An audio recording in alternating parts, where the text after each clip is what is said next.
Simone Biles, Emma Watson, and a few other celebrities are females and have been diagnosed and treated for ADHD. But why is it that so many women get the diagnosis of ADHD way more later than men? Let's discuss that in this video. Hi all, Dr. Raman Sakhuja, consultant psychiatrist and a professor of psychiatry with the University of South Wales. Welcome to my YouTube channel. Please subscribe, like, share, comment, and press that bell icon so that you get notified of all the upcoming videos on the channel. Let's look at why is it that women do get diagnosed much later than men if they have ADHD. One of the reasons is that there is still a stereotype or an image in most people's head when it comes to ADHD, that ADHD can be only prevalent in boys and subsequently in men, and the typical picture or the image is someone who is very, very hyper, climbing the furniture, climbing trees, disruptive and inattentive and all over the place. In females, often ADHD can present with a different set of symptoms, and most commonly it is one with inattention difficulties and emotional regulation problems.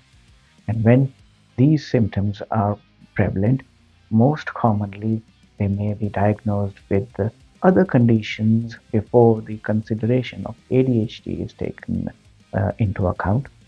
Most common conditions being anxiety, depression, or perhaps personality related difficulties, and a mood disorder. So all of these things can often be ones that can make the diagnosis of ADHD in females much later. Now, there are issues in terms of the hormonal changes around the menstrual cycle, around menopause for women, and I would be doing a separate video on the hormonal changes and the menopause related difficulties pertaining to ADHD. But for the purposes of this video, all I can say is that because of those hormonal changes, as women grow older in age and around menopause, some of the symptoms which may have been compensated and have had, most of them may have developed a system to cope with life and with work or with whatever aspects of functioning of life, they may start getting decompensated as age advances and closer to menopausal age, and that might be one other reason why the diagnosis of ADHD can be delayed. Women talk about emotional regulation problems.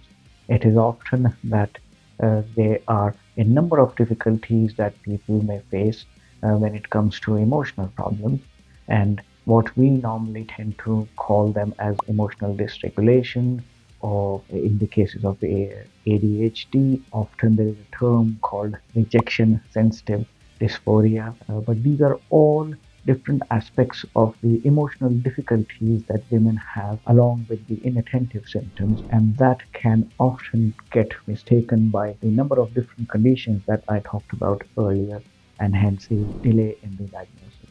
So it's important to be mindful of the differences in the gender, in how women might present slightly differently to men when it comes to the diagnosis of ADHD, so as to pick things up earlier and help with the right diagnoses and the management strategies. So please wait for the next video, which would be on the effects of hormones on the symptoms of ADHD and why certain women have more difficulties around the menstrual cycle and around menopause. And if you have liked the contents of this video, please subscribe, like, comment, share, and don't forget to press that bell icon so that you get notified for all the upcoming videos on this channel. See you up until next time.